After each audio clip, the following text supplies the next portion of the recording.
Let me turn to James Braxton Peterson from Lehigh University in Pennsylvania. He's an associate professor of English and director of Africana Studies there. Professor, welcome. Thank you for having me. Philando Castile, according to Washington Post, is the 123rd black man shot this year in the United States. What is happening in this country?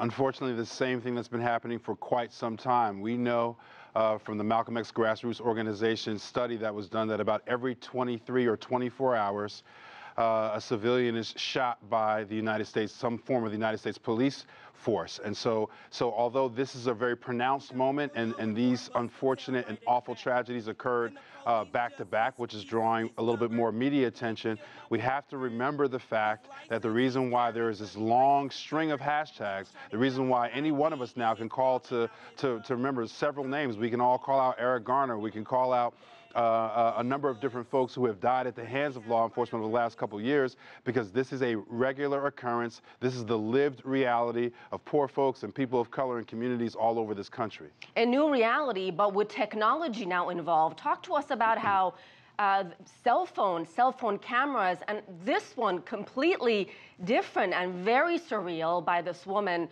who captured the entire thing after it happened. Talk to us how technology has changed things.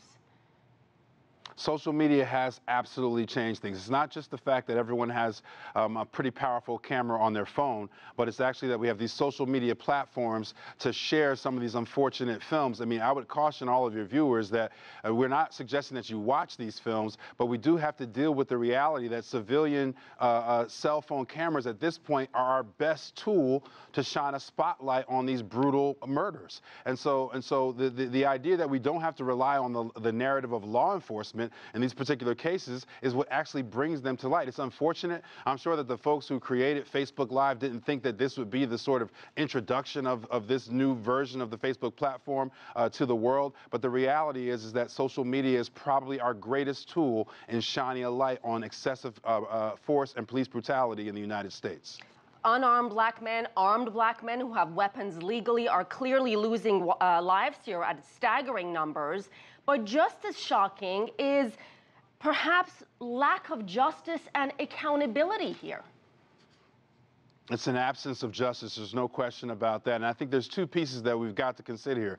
Obviously, we want to talk more about de-escalation tactics and the training of police, but we've got to deal with the deeper issues here. And the deeper issues have to do with institutional racism, the dehumanization of black folks, the perception of black men as depicted and portrayed in the media. We've got to have those deeper, more intense conversations about racism in this country and how it affects these kinds of situations. The reality is that law enforcement officers are making these snap judgments that are biased judgments, and those biases are informed by their conceptions about race. And until we can have honest conversations about those issues, these things are not going to change. Every 23 hours, American civilians will be subject to this kind of violence at the hands of law enforcement, at the hands of the folks who are charged with serving and protecting these communities. And Diamond Reynolds also had some chilling words. She said police are not there to protect and serve.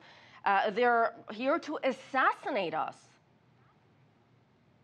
The reality is that for many, many people, how else can you see this? I mean, this is terror in our communities. I mean, it's not just the actual murders themselves and the tragedy for the families. It's the circulation of these images, the circulation of Black death, the commenting and talking about and thinking through and mourning all of this Black death. This is terror. You know, folks think that this is an exaggeration, but it is not. Law enforcement in the United States is the equivalent of Al-Qaeda to Black communities or ISIS to Black communities. That is how much of an impact it has on some of these communities right here in the U.S. And so folks are really at their wits' end at this point. What can we do? You know, what else can we do except call for an end to these killings, except call for the complete overhaul of law enforcement in this country? I mean, there doesn't seem that anything short of that will be able to address the situation and really approach what we might think of as being justice for some of these communities and some of the families who are surviving these awful tragedies. Absolutely horrific. James Braxton Peterson, thank you so much, sir, for your time.